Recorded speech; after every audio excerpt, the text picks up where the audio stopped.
It seems fitting for it to rain in New Bern You cannot just go and replace someone like Greg in a town like this. on a day filled with loss.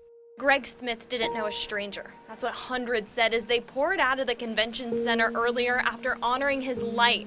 Greg Smith was the owner here at Mitchell's Hardware, but for the city of New Bern, Smith was so much more. To see the spread and impact of Billy Graham's legacy, you don't need to look far. Take a look. This house right here in Pine Tops, it's a reminder of the work his team has done since Hurricane Matthew, and they're still doing today.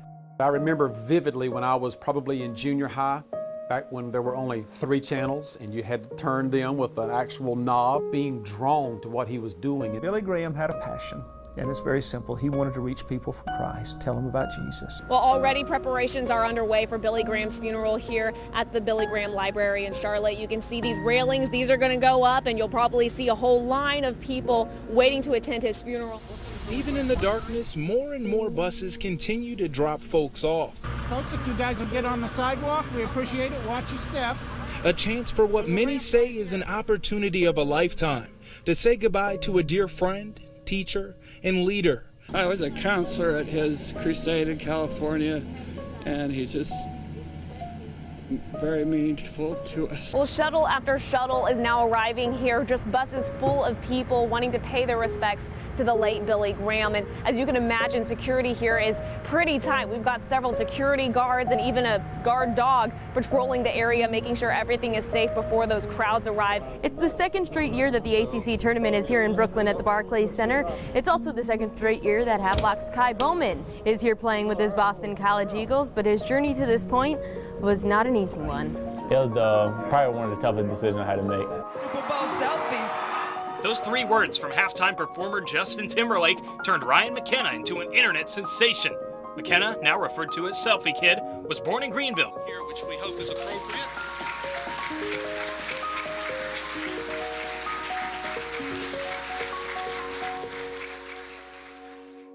In court, District Attorney Ernie Lee told the judge that the state is seeking the death penalty against Earl Kimmerer. The defendant has been indicted as of February 13, 2018 by the Onslow County Grand Jury with first-degree murder. How does he plead? Pleads not guilty. Amelia Betts, a single mother, beloved sister and daughter, was found here in this tranquil setting nearly 2 years ago. But the condition of her body was anything but peaceful. 6 bullet wounds from a 9mm, a fatal shot to the head. Few clues for investigators to go on. No signs of a struggle. And until recently, a case that had seemingly gone cold. We examined the autopsy and toxicology reports released a few months after her death. It revealed her killer used a 9mm pistol. It also revealed no sign of drugs or alcohol in her system. Amelia's friends say she wasn't perfect. It wasn't uncommon to see her frustration bubble over into anger.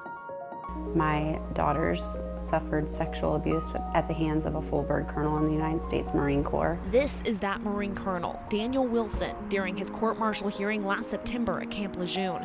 Even though the jury found Wilson guilty of sexually abusing Perry's 6-year-old daughter, he was declared not guilty of over half his charges. It's a shocking and heartbreaking truth, highlighting a long-tolerated tumor within the U.S. military. An Associated Press investigation reveals nearly 600 sex assaults on U.S. military bases since 2007.